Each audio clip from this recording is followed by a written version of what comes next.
Hari ni aku boring dekat Phuket, Thailand. Aku nak pergi Hill Tribe Elephant Village. Let's go. Hujan lebat, aku baru gulung rambut. Welcome to Hill Tribe Elephant Village. Gajah dia paling tua dekat sini, sama umur kat Mipah, 30, born in 1996. Supansa nama dia. Jadi kita jumpa Supansa. Betul-betul survival dia pergi potong pisang supaya kita boleh bagi dekat gajah kita kejap lagi. Okey. Kau, kita kena bawa pokok pisang tau nak bagi kat gajah. Mendaki bukit, nak bagi makan dekat Supansa. Hari ni kita kerja dekat sanctuary gajah Besarnya dia.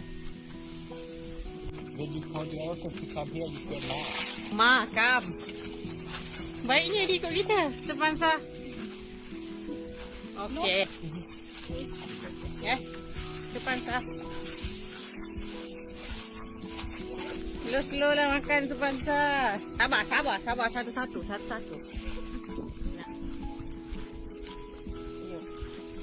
Baik gila Supansa ni. Slow. Let me help you. Baik. Okay, let's go. Wait, Supansa. Wait, let's go. So, kita orang bawa dia jalan dekat dalam hutan sambil bagi dia makan. Wait. Ya.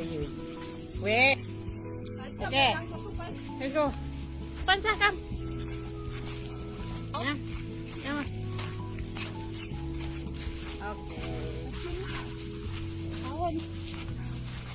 Okay, habis. Kalau korang pilih experience ni, ni antara dia. Mat. Tapi korang boleh seronok lah dengan Supansa. First time experience saya bawa gajah masuk hutan sambil bagi makan. So this place, it's a different experience. Sebab dekat sini, tak ada mandi dengan gajah, tak ada riding gajah and so on. Literally memang belajar pasal gajah. Bagi makan, bawa dia jalan dalam hutan. And kalau gajah tu nak interact dengan korang, itu rezeki korang. To me, it's one in a lifetime experience. Tadi kita bagi dia makan pisang kan. Sekarang kita buatkan herbal food untuk dia. When the elephant get it old, the teeth run down, they couldn't chew anymore, but if you make a herbal food, they will live longer than they're alive.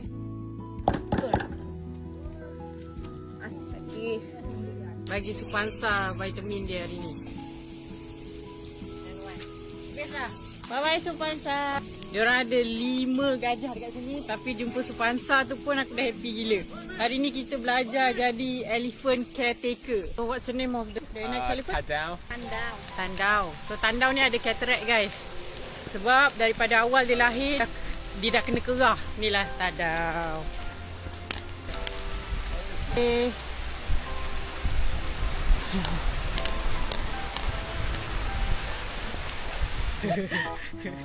Next one ni umur dia 10 tahun. Aussie is 10 years old. Janhom is 23 years old. And Melissa 12. Jom kita pergi jumpa lagi 3. They are friends. Emily. Okay, 1, 2, 3. 1, 2, 3.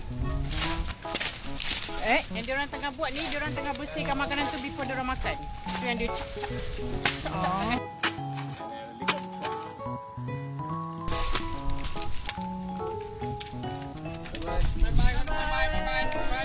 Bye-bye Naka. Kap. Kap ko Naka.